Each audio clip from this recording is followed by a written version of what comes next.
দাদু, আপনি কি কোথাও যাইতে আছেন? না, কোনো যাইতেছে না। তা আপনি এরকম জুতা মোজা পইরা ফিটবা বইয়া দাঁড়াই আছেন, আবার দরজার ফোকা দিয়া কি দেখতে আছেন?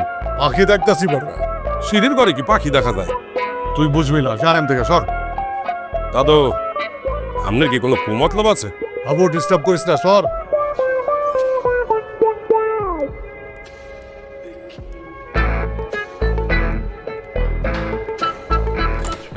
আবু, দরজাটা লাগিয়ে দিস। এই, কেমন আছেন আপনি? ভালো। আপনাকে আজকে সফেদার মতো লাগছে। কোত্থেকে আসলেন? বাইরে থেকে। আসেন, আমাদের বাসায় আসেন, আপনাকে কফি খাওয়াই। আপনি না বাইরে যাচ্ছিলেন? হ্যাঁ, যাচ্ছিলাম, কিন্তু এখন আর যাব না। আগে আপনাকে কফি খাওয়াবো, তারপর সব কাজ। আর কত কফি খাওয়াবেন পাশা ভাই? ফ্লার্ট করতে করতে টায়ার্ড হয়ে যান না? মানে আমি তো আপনার হাঁটুর বয়সী একটা মেয়ে, নাকি নিজের বয়সটা ভুলে গেছেন?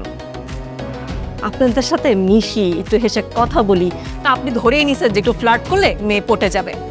আপনার মতো বয়স্ক লোকরা যখন আমাদের বয়সী মেয়েদের সাথে ফ্লার্ট করে তখন আমাদের কেমন লাগে জানেন? ডিসগাস্টিং। সরি, আপনি কি কোনো কারণে বিরক্ত?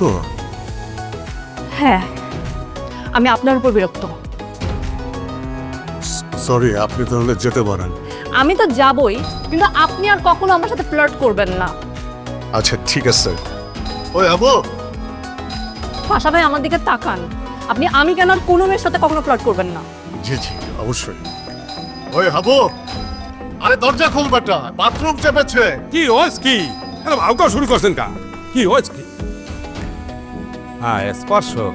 আপনি আছেন কেমন তারা? পাশা ভাইকে বলবেন যেন সে তার লিমিটে থাকে।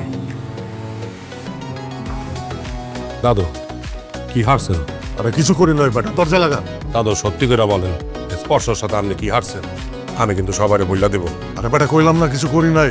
আমি মনে হয় কিছু খাওয়া আছে, চিরচিরা হয়ে রয়েছে। ওই যে আমার জারি মারছে, কাবিল আবু কার কাছে কইস না। দরজা লাগা।